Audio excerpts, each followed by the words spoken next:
Hi friends, welcome back to Dohita Chinmayi channel. May నెల వచ్చింది కదండి, ఇక అందరూ వడియాలు పెట్టుకుంటారు. ఎంతో ఈజీగా మినప వడియాలు పెట్టుకోవడం చూపిస్తాను. ముందుగా అయితే మనకి ఎంత కావాలో అంత మినపప్పు నానబెట్టుకోవాలండి. అది నానిన తర్వాత మంచిగా వాష్ చేసుకొని ఇలా గ్రైండర్లో వేసుకోవాలి. అస్సలు వాటర్ పోయకూడదండి. వాటర్ పోయకుండా మనం పిండి అనేది గ్రైండ్ చేసుకోవాలి. వాటర్ పోస్తే లూజ్ అయిపోతుంది. సో అస్సలు వాటర్ క్వాంటిటీ లేకుండా ఇలా అయితే మనం గ్రైండ్ చేసుకోవాలి. ఎంతో ఈజీగా అయిపోతుందండి అప్పటికప్పుడు. ఈ మే నెలలో మనకి ఎండకైతే 2 రోజులు ఎండబెట్టుకుంటే సరిపోతుంది. చాలా ఈజీగా కూడా వచ్చేస్తాయి. ఇప్పుడు దీనిలోకైతే మిర్చిని రెడీ చేసుకుందాము. స్పైసీకి తగ్గట్టు పచ్చిమిర్చి, అల్లం, కల్లుప్పు వేస్తున్నామండి.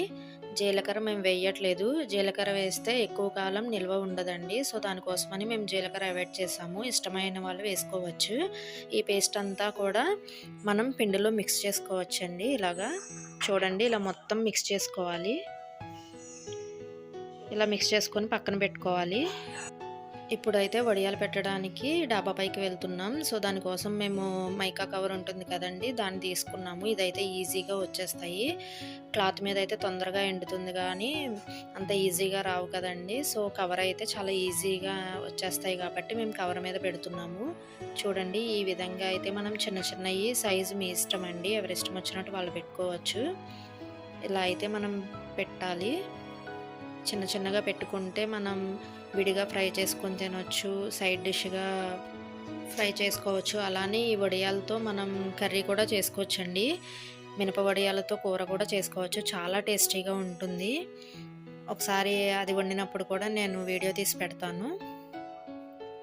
చూడండి, ఈ విధంగా అయితే మనం అంతా పిండి అంతా కూడా ఇలా పెట్టుకోవాలండి. అప్పుడప్పుడు ఇలా చేయి తడి చేసుకుంటూ మనం వడియాలు అనేవి పెట్టుకోవాలి. చేతికి అంటుకోకుండా మంచిగా వస్తాయి. ఈ విధంగా అయితే మొత్తం పిండినంతా కూడా మనం ఇలా పెట్టుకోవాలండి. ఒక 2 డేస్ ఎండబెట్టుకుంటే సరిపోతుంది. వాటంతట అవే ఊడొచ్చేస్తాయండి. చాలా ఈజీగా టేస్టీగా ఉంటాయి. ఒకసారి మీరు కూడా ట్రై చేయండి. ఎవరైతే మన ఛానల్ని ఫస్ట్ టైం చూస్తున్నారో వాళ్ళు సబ్స్క్రైబ్ చేసుకోవడం మర్చిపోవద్దండి. అలాగే బెల్ ఐకాన్ కూడా ఓకే చేసుకోండి. ఈ వీడియో కనుక మీకు నచ్చినట్లయితే please like, share, subscribe my channel. Thank you for watching this video. ఇంకొక మంచి వీడియోతో మీ ముందుకు వస్తాను. బాయ్.